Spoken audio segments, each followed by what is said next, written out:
You're listening to Brainwork Framework, a business and marketing podcast, brought to you by focus-biz.com. From searching for a lost city in the jungles of Honduras to a business in college, producing travel films and a hit game show, globally scaled a tech firm that sold for 8 figures, and now he's going full circle to produce a TV series from a recently published book, The Reincarnation of Marie. So excited to have Henry Woodman here. He is the co-founder of Anemoia Media. So excited to chat with him. How are you today, Henry? Thanks for joining us. Chris, I'm excellent. Thank you. That intro was very cool. This guy sounds like a badass, man. I'd like to meet him. Isn't it crazy? We look back at our accomplishments and realize, wow, I guess we are pretty notable, pretty accomplished. This is so cool. And there I was the whole time with imposter syndrome. Isn't that crazy? I think we all suffer from that. Throughout the journey, we are just figuring things out as we go, and we don't realize how grateful and lucky we should be to be where we're at. Absolutely. I tell people, born a white guy in the U.S. in the 1960s, I mean, how badly could I screw that up? I mean, just a little bit of discipline and tenacity, I could probably make something of myself, but I didn't know that then. I just thought it was normal.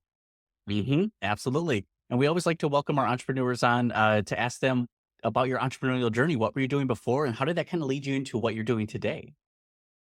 So it's funny because I look back and I'm like kind of a hedonistic and opportunistic entrepreneur, meaning I just like to do things that I enjoy, or I find opportunities and I try to exploit them. So it started in college as a 19-year-old. I went to the University of Arizona in Tucson.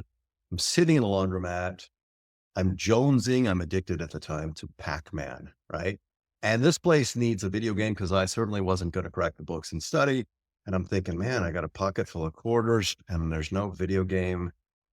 Instead of thinking somebody should do something, I went back to my dorm room. I called every laundromat in Tucson. It's the yellow pages, right? And I said, you guys have video games? And they all said no. And I started saying, well, no, would you like some? I'd share the revenue with you if you said yes. And so that started. I went to an auction and bought these machines that the arcade places in the mall didn't want because they were not popular. And I'd buy them cheaper than they would cost. And I'd put them in a laundromat because I had a captive audience. So that was essentially the first sort of entrepreneurship. I built that up to where I would move machines around every couple of weeks. So they go, finally got rid of that crappy machine. Now they got another machine, right? And bought my car, drove to Los Angeles with dreams of getting into the film business. And first thing I do is I see an ad in the paper for a game show contestants. And I'm thinking, oh yeah. It's a game show that was just starting on CBS called Press Your Luck. So I sign up for it. I'm on the second show that airs. I make even more money, which was not a good thing for a young kid to get too much money because then you spend it partying and other addictions up your nose. We won't even go into that. So I'll continue rambling on unless you want to go deeper into any of those. No, that's perfect. I do love that. I hear this from a lot of entrepreneurs. There was a need or an opportunity that they wanted to fulfill for themselves, and they realized they could turn that into a business or make that happen. So that's what you did. You found this opportunity to put video games in there, and it turned into something. And as you said, we kind of learn financial literacy all throughout life. So it's not uncommon for us to find success and have to restart the cycle all over again and do it all over. Yeah. And ironically, I did it for myself, but every time I'd go to a laundromat to collect the quarters or switch the machines, I couldn't play with my own machines because then I would be taking away from my profits. It's like, excuse me, can I get in here and just create the machine to play without paying for it? Yes. So I never got to play my machines, which was kind of the odd duck about it. It was a need that I had, and I figured other people would have it as well.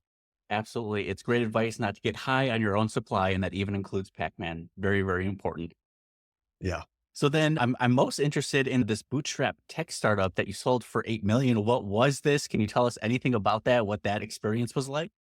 Yeah, it was actually more than 8. It was 8 figures I put in there, but this is what happened. So I was producing travel films in the late 80s and early 90s. Pinochet in Chile and the country in Chile went from a dictator to a democracy. And I thought, ooh, they need content, right? They're adding television stations and a new network. I fly down there, I promote myself as this American producer. I produce a game show. While I'm in Chile, they're showing me this nonlinear edit stuff, which I thought was the coolest thing ever. Then somebody hands me a CD-ROM and shows me this 360-degree virtual tour where you can look up and down and all around. And I thought, I don't have to travel with 5 guys and 17 pieces of luggage. Bring it on, right? So I built a business to do virtual tours for the travel industry. It's called World Travel Vision. And while I'm doing that, eventually the hotels and the destinations, because I'd give them a CD-ROM, they'd take it to the trade shows and the conferences. They say, how do we put this stuff on this new World Wide Web thingy? I'm like, oh, I don't know. I'm not a tech guy. Send them a CD-ROM. And they said, yeah, they don't know what to do with it. There are no standards. I'm like, all right, let me see what I can do to help. So I hired somebody to create these links and what we call digital brochures, where we would produce the 360s, give a link to the Expedias and Liberty Travels of the world, and they would post it and show the 360s of the hotels. And then eventually, as we're looking into this, and this is where opportunity presents itself, I realized that those old legacy systems that gave you the rate and the availability when you would go to a brick and mortar travel agency, they didn't have pictures, right? So I'm delivering virtual tours, which is nice to have, but the need to have are the photos. And there's some dysfunction there because those old systems didn't have the capacity for photos. They could tell you what the cost, what the rate was, and if it was available on that date, but no pictures, cryptic text at best, right? So I thought, okay, so any kid with a camera and a computer becomes a competitor. That's going to be a race to the bottom. I build a little bit of a moat with the virtual tour distribution, but the real need is photos, right? So I'd end up after a while, pivot to distributing photos, right? Now it was a long gestation of like 25 years before I could get all these places connected and get tens of thousands of hotels to use the service. But now if you go to any travel website, and I mean any travel site on the planet, you see pictures of the hotels like Wyndham's, Hyatt's, Hilton's, those will have come from my old company. And that was the SaaS business, which is a great business because it's an ongoing concern. We would have over 60,000 hotels and each one paying every month. Well, they wouldn't pay us. They'd pay the corporate office. The corporate office would pay us. So it was an even better business and enterprise level. And that was sort of the long goal. The moat is incredibly deep because you could go to Wyndham, for example, the world's largest hotel group, and you say, listen, I have this great technology, size, tag, categorize. It'll do anything. And they go, great. Can you send it to Expedia? I'd go, well, I'm working on it. I'll get it there. Yeah. And what about booking and Despegar and Delico? Well, that'll take me years. Okay. Call me when you get there. Because unless you can distribute the content everywhere, you're no good to me. And unless you have content, I'm not going to connect with you. So it was a slow evolution to having built that and got very lucky. Wow. A lot of great challenges and opportunities just within that. I love that it just started with going somewhere for the game show and you find this 3D virtual tour. And then later on, you realize, okay, this is something I could create value in. And you even realize yourself the difference between nice to have and the need to have and distinguishing between the two. I'd like to dive deeper into that topic because we often need to sell the solution to a problem. It's like the need to have, but the want to have are often the shiny objects that often sell better. Sometimes I feel like for us, maybe like a social media agency, TikTok is the hot, flashy item that you just mentioned the word TikTok. And suddenly they're on it and they don't necessarily understand the end results or what it takes to get there. So I just want to understand more in your mind how you kind of come up with the problem solution, the need to have, want to have. Yeah, I'd like to say it was that linear and simple and that I was that smart, but it's nothing close to the truth in the respect that when we started producing virtual tours and we'd give CD-ROMs and then we started distributing virtual tours, there was another company in Canada that was distributing videos to the travel site. So we were kind of complementary. We were thinking at one point we should combine forces. And there was one company in Europe that was doing the photos, right? So I thought, okay, let me partner with the photo distribution guys. They'll do the photos. Somebody wants virtual tours. We're their partner. We'll get that. And that will work out for us, right? Because they've already had connections with what's called the GDS, the global distribution systems, which were the big monsters, right? And so that's the way it went until the competitor that did the videos raised a ton of VC money, acquired our partner who did the photos, right? So we were left holding the bag going, oh my God, are we screwed? And one company that we were doing virtual tours for, that was Starwood, said, we like you guys. Can you do photos? And we lied and said yes. And so we kind of got into that. We would say, yeah, we'll distribute, but then we went to our competitor's free version to manually upload in order to do that. This happened. And then they realized that they had a monopoly. So we had one group, Starwood, for 5 years, but we knew there was an opportunity if the hotel groups weren't happy at the end of the 5 years when the exclusives ended. So we essentially called all the hotel groups. We went to conferences. We traded the photography services for a free booth at the conference and stuff like that. And so we would talk to the groups, the Hiltons, the Hyatts, and the Starwoods. I went way had Starwood. We would say, so how's it going? And we would try to get them to be honest. What's working? What's not working? What do you need?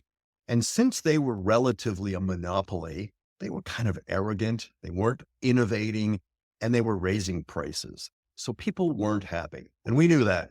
And when they'd say that to us, we'd say, listen, don't tell us, tell the GDSs. And when they release those exclusives, we will be ready.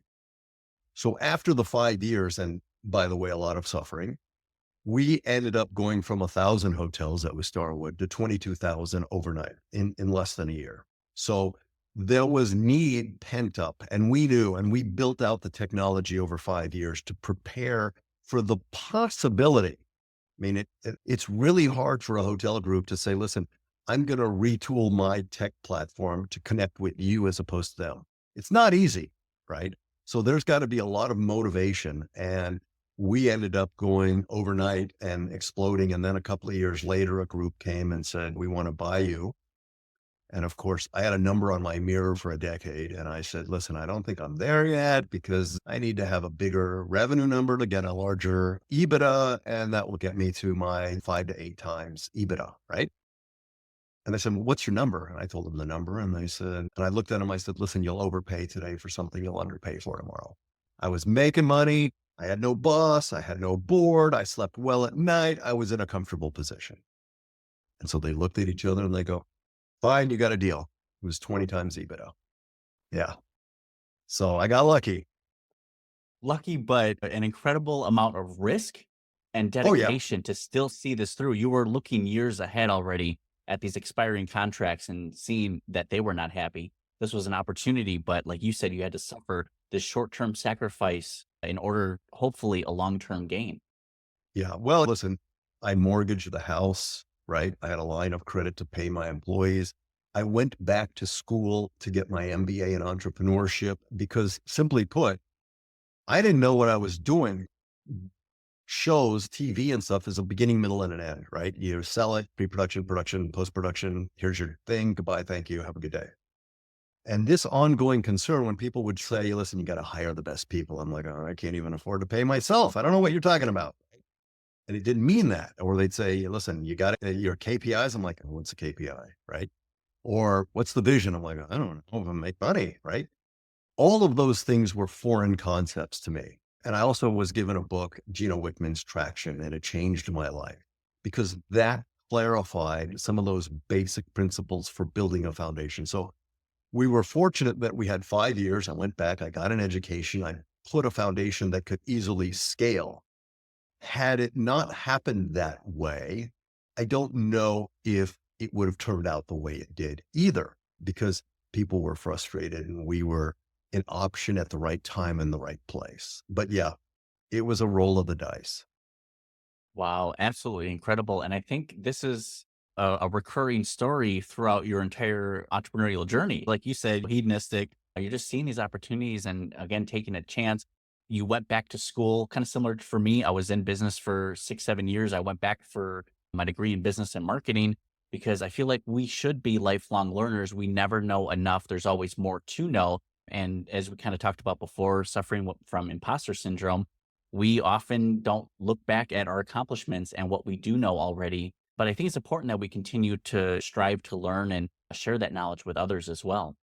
Without a doubt, there's a couple of things. One, you got to learn, you got to know, right?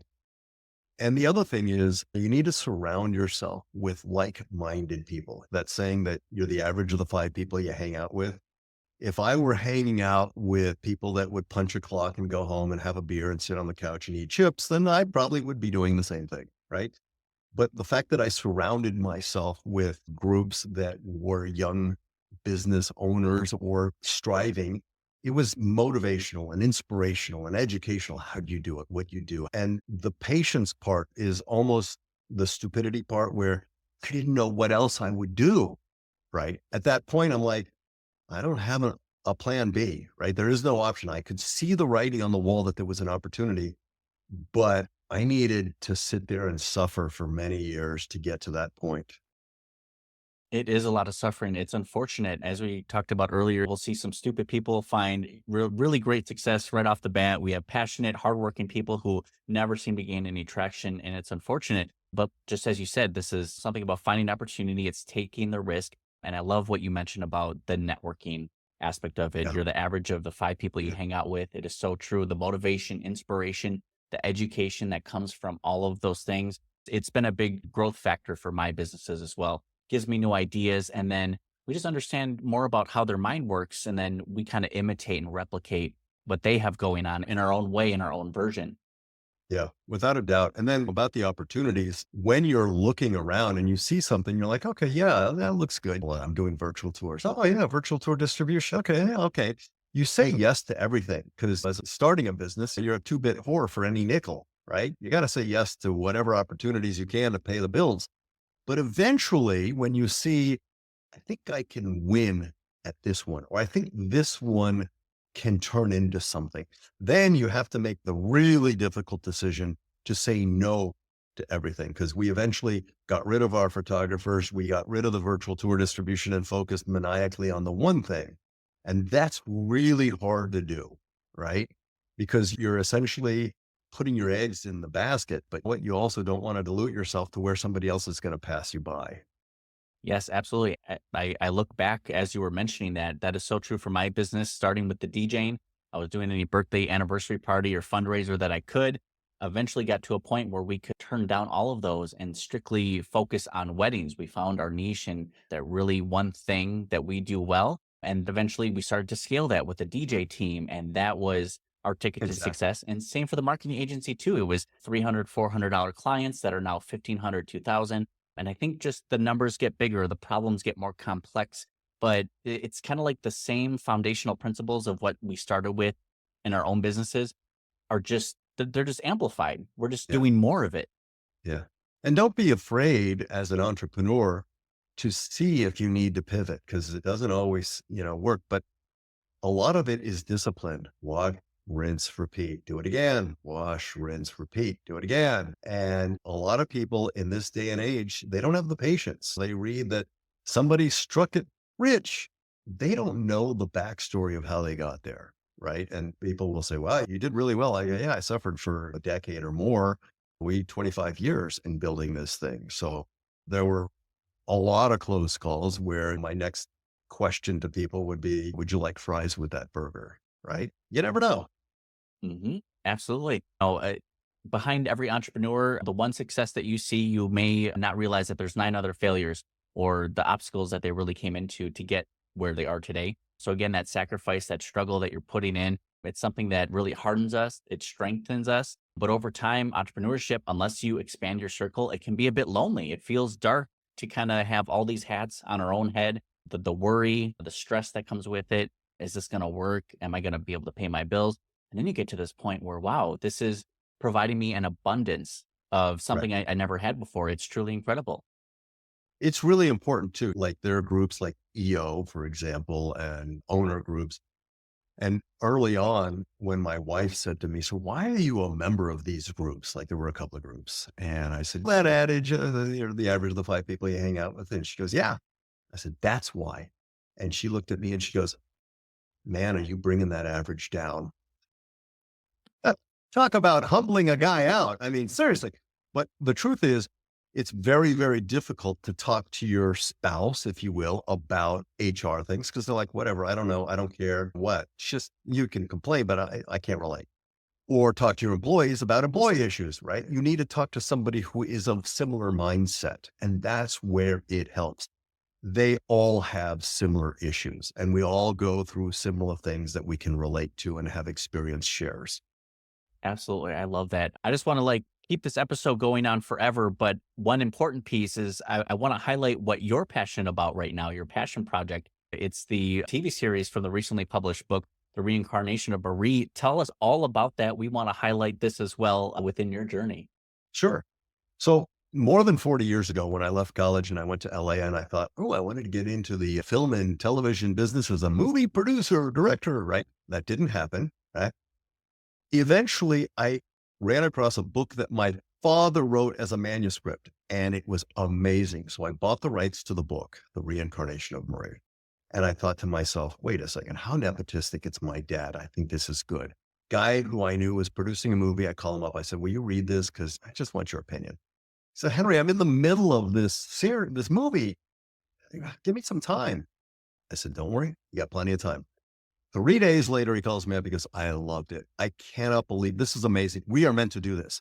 Well, anyway, the industry chewed him up. I ended up going to Latin America to produce game shows. Then I did the tech company. And eventually I said, listen, Doug, one of these days, we're going to do this book into a movie. Now, the world has changed. 40 years ago, there were a handful of studios that controlled everything from production to distribution. Now, it's no longer a movie, it's a series. The book is based on a actual woman, Marie Berchtesgaden, who wrote a journal between 14 and 24. She died at 24 at tuberculosis. Her mom publishes the book 2 years later, and it becomes an international bestseller. 70 years later, guy picks up the book, reads it, and slowly finds himself falling in love with the author. And she says, I will find you in time. She's talking about reincarnation and love beyond the grave and shit like that. And he feels like she's writing to him. And then he realizes this is not right. I have fallen in love with a dead woman. This can't happen, right? Eventually, he believes he finds her reincarnation, thus the reincarnation of Marie. And so that's the premise of the book that we just published. The concept goes into the TV series called, the working title is called Slippin', which is like slipping through time, whether it's reincarnation or time travel or metaverse or something. And the idea is we explore the relationship of Marie's world and her friends and family in that time, the late 1800s, with the protagonist who's now in the 1970s, and how those lives interact, right? The sins of the father, the karma, do you meet your soulmate in every life? Do soulmates exist? I mean, is love and hate the same side of the same side of the coin? And does that exist? Do we have to work out karma? We explore all these topics in the series, and it's a much deeper dive into those questions like, what's it all about? Why are we here? Do we have soulmates? Is there such a thing as time travel or metaverse and shit like that? So it's very spooky and paranormal. I love that. That is going to be a hit. If the book was that good, and if what you're describing, if it's only half as good, this is going to be an absolute hit series. That sounds incredible. Yeah, that's the idea. I mean, listen, I talked to some producers. They love the idea. And they go, man, you did it right. Because producing stuff generally is a beginning, middle, and an end, as I mentioned. And so then you got to sell another one to make some more money. Very few actually work at production companies where they have ongoing paychecks, right? So they go, man, you did it right. You built and sold a tech company, and now you've got this FU money where you can take your time and do it right. But the challenge with Hollywood is the world is changing as well. Not just that the productions have gone down by 40% over last year because there was an arms race, but also the scary part is what's happening with AI. How is that going to displace not just writers, but actors and backgrounds and set people? And like, a couple of years from now, it's going to seem more normal than it seems now, right? And that's the scary part. The opportunity, depending on how you look at it. Yeah, absolutely. It could be a huge opportunity, but it is going to displace and disrupt quite a few jobs and industries out there. Something important you mentioned is the span of time. Like, for example, 40 years ago, the opportunities that we had to make money are different than they are now. And I'm bringing this full circle into the content creation, because now anybody with a phone are content creators. They're creating comedy, sketches, small TV series. And it almost seems as although the community, the people at large are accepting of the lower production standards and the more, I guess, just homegrown efforts, But now like the opportunity is changing as well. And I think the same Oh, with without AI a as doubt. well. Without a doubt. I mean, now you've got TikTok and Instagram, which have these short things, and even production companies that are starting to look at reality-based type TikTok shows. Now, it all depends on, like, I'm old school. I like to sit down and watch TV series. And now some of the streamers are like, okay, yeah, but we kind of need to dumb it down a bit because people are spending half their time looking down at the phone, or they're washing the clothes or making the bed or doing dinner. I'm like, oh man, you pay attention because there's a lot of pieces to this puzzle that are being laid out that are all going to come together in the end. But if you miss a couple of things, you're like, wait, what? Huh? What? So it's challenging to try to square that peg, right? And I look at it and say, there's still a need for that really cool, twisty, turny series, which takes you on a journey. But there's also the short, quick, entertaining snippets you'll see on an Instagram or a TikTok or a reel. And there's something for everyone now. And the attention spans have gotten much shorter. Yep, we're seeing that with video and also with songs and music. No longer are songs 3.5 minutes long. They used to be 4.5, 5 minutes. Now they're becoming 2.5 minutes, 2 minutes even, or we're finding these 30 to 60 second snippets that this is the entire song and becomes a hit and it's well shared. And this is what content is kind of changing. People no longer have the attention spans to sit through a full Yeah. movie. And like you said, they can't follow through a series unless it's dumbed down for them. It's like we either need to grab their attention with more complexity and interest and details right away, or just have two stories. You have the complex one and the dumb one that just kind of follow in tandem. So that way the Yeah. people who like complex can enjoy, and then the dumb ones can just keep it in the background for themselves. Yeah. Or the reiterate process or that scene, so that not the scene reiterated, but the idea. I mean, listen, I'm also a victim of this, as is my wife. We'll sit down, we'll watch TV, and every now and then the phone beeps or something. We look down and then what I miss? Oh my God, we got to rewind. Right. So Yes. it's a different world now. You're right. Yes, absolutely. And I did want to touch more onto the topic of AI because changing rapidly. It is moving along at a rapid pace, and it's being introduced into almost every app or software that is available in some way or fashion. AI itself doesn't create; it imitates and replicates previous work. And if there's no human input put into it, what you get out of it just isn't the same, and then there's copyright issues or concerns. And now it creates video, it creates images, it creates songs. What we were told the automation would take away a lot of like the hard labor, the mundane tasks. Instead, AI is taking all the fun, creative arts and creativity from us, like the songs and the music and the poetry. And this is just a crazy time to be alive with the development of AI. It's crazy. Yeah. It's funny because there are multiple schools of this. Listen, almost everything you watch is a ripoff of something else or a modification of this idea. I mean, there are very few original ideas, as the hero's journey is a very simplistic one that's been since Greek times, if you will, right? Or Roman time or whatever. It's been a long time. So when AI looks at the history of it, they have a far deeper, depth of stuff that they've covered than we have, and they can incorporate that stuff. So even though I say, listen, I got this great idea, it's a guy, and it is a very unique concept. Guy falls in love with a woman through her journal from 100 years earlier. What? Okay, that's cool. Finds her soulmate. Wow. Okay. So even though that book was written before even AI was the consideration in anybody's mind, the fact of the matter is now people are writing books with AI. People are creating series with AI. It would not surprise me at all that it is slowly becoming more and more accepted. Lionsgate recently said they will be using AI in certain things. If it's less expensive to create, whether it's backgrounds or entire scenes with AI, they're going to do it. It makes economic sense. Why is it that we're producing stuff in other countries and buying things from other countries? Because it's cheaper, right? And so if that's the case, and AI, listen, it take an entire day of production, paying for the production staff and the actors and the location, it takes final product 2 minutes after a day of shooting. And if AI can do an entire film in a matter of days, hello, fraction of the cost. This sadly is where some of this might be going. Now, certain things like I just got a haircut today and I said, that's something that is probably not going to be replaced by AI anytime soon, right? My daughter, an aerialist, she's a performer. That's not going to be replaced by AI anytime soon, unless you want to see a robot doing straps, right? But there are a lot of things that AI is going to disrupt without a doubt. I think entertainment is a challenge.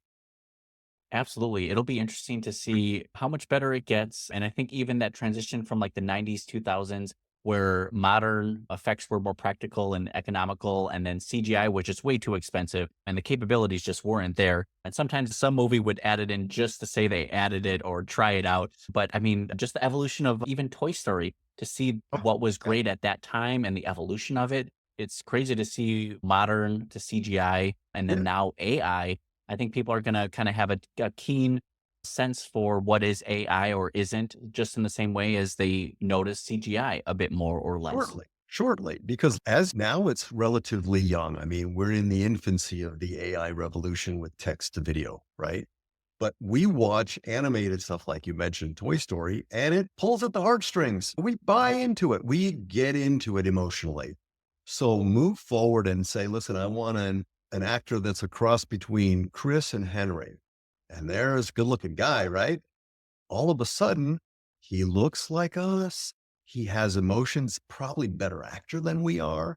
And the background looks perfect because you can say, listen, he's in Paris in the late 1800s. It's got pictures, it'll recreate it. Now, all of a sudden, you're creating truisms that feel good. And just like movies are meant to take you away, you're taken with this and it's going to get better. We're really, really, really early into this. It's going to get better. Absolutely. Henry, I'm so thankful for you coming on and sharing all this tip, experience, and wisdom with us and our listeners. Really great conversation. I hope we can maybe have you on for a part 2 and 3 sometime in the future because we love the topics of discussion and your experience as well. Anytime. And if anybody wants to get a hold or know more, go to mariethestory.com. It has information on the book, the series, and then how to get a hold of me. Perfect. Would you like any other links or areas for people to connect with you as well, or just the one is perfect? Yeah, Marie the Story has my LinkedIn and my Facebook and my Instagram. So that's pretty much where my life is these days. So yeah, and the Perfect. book. Excellent. And we'll have links available down in the description and show notes for everyone to get connected with Henry Woodman here. MarieTheStory.com will have that available down. Henry, again, thank you so much. Appreciate the amazing conversation. You're a great human being. Keep up the great work out there. Congratulations on your past success. Man, excited for everything in the future for you. Thanks, Trish. Appreciate it. I hope that helped. Hey, absolutely. Thanks so much. Have a good one.